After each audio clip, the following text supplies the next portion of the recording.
আমরা শান্তি চাই। আমি আজকে সাধারণ মানুষ এবং সবাই সাধারণ মানুষ।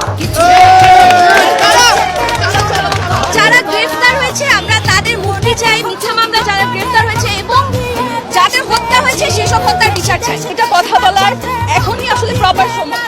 আমরা একটা গণতান্ত্রিক দেশ, গণতন্ত্র আমাদের অধিকার, for the people, by the people, of the people. পিপলের এখানে কোনো পাওয়ার নাই।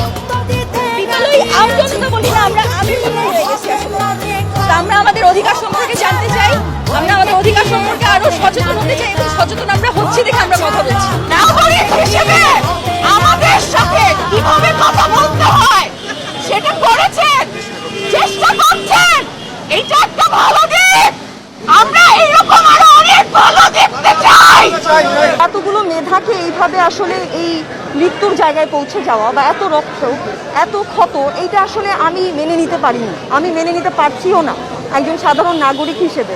এবং যে দাবিটা, সেই দাবিটা শুরুতে যদি কিছুটা আলাপ আলোচনার মধ্যে সমাধান করা যেত, হয়তো বা এত গুম বা এত ধরপাকড়া বা এত মানুষ মরে যাওয়াটা হতো না।